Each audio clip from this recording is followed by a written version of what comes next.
So here we are, Saturday lunchtime. The chaps have all disappeared to the restaurant. They're having their lunch. And I just thought I'd give you a brief update of what the position is now. So the British have begun advancing steadily, putting down volleys into the warriors that are charging toward them. Lots of casualties. There's more warriors coming, so lots going on. In the earlier part of today, we had a number of melees where the cavalry engagements here were quite difficult for the British. Lots of charging and counter-charging.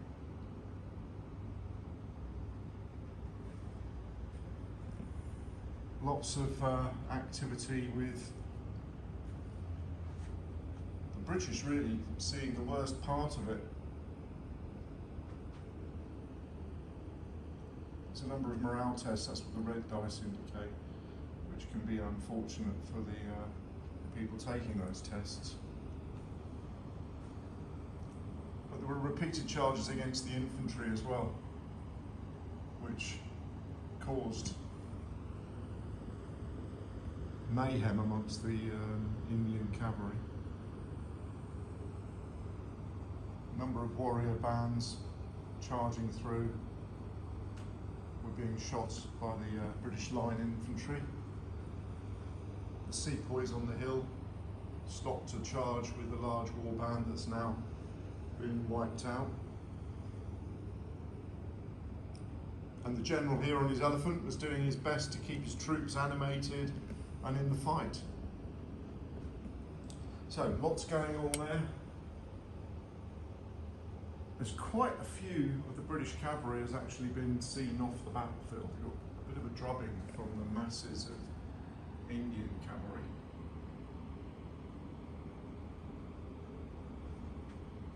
And then, as I was saying this morning, any of the British, which is looking less likely, but any of the British force exiting that 3-foot square there where the tape measure is, will appear on the table over the back there, which is the pathway to get down to the guns, the rear of the guns,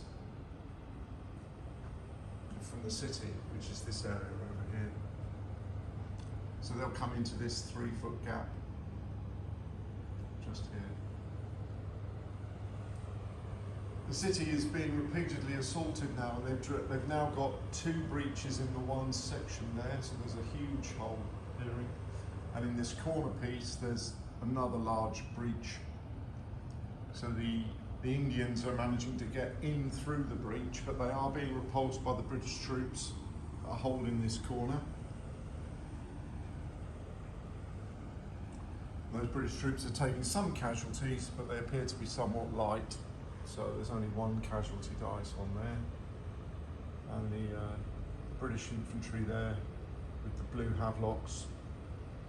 Those chaps are, they're relatively well unscathed by the look of it. This is one of the bit more detail for the village, etc. A city, I beg your pardon, or village. And that breach is being held by British infantry. Had a whole band of warriors charge through the gap over the rubble.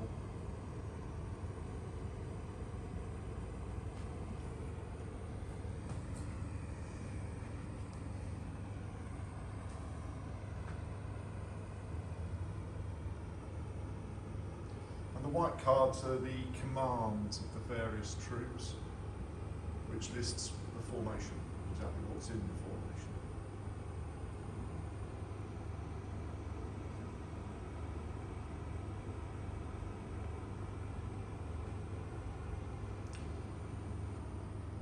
It's the town next to the river. And they, as I said, where the reference sheet is there, that's pretty much where the reinforcements will come in. If they get there, it's looking less likely because the British force here trying to relieve has taken quite a bit of a drubbing from the tribal cavalry that was, and some of the regular cavalry that was in the British Army siding with the uprising has seen off the British cavalry. Firepower's beginning to tell with the infantry. So still to play for. The British get their act together and start to advance. It could be all over in the centre here. These little silver buttons are the reinforcement spots. So if they start capturing those, there's two over there as well. You can just see. Another one there at the corner. They can be captured if the British come within range of 12 inches. If they are captured, they can't bring reinforcements on those spots. So if those four are taken, there'll be no more relief for this force of Indians on this side. And that'll make it easier for the British to actually get through to relieve the city. So that may come about in the next few hours. We'll see what happens when the guys come back from lunch. Thanks for watching.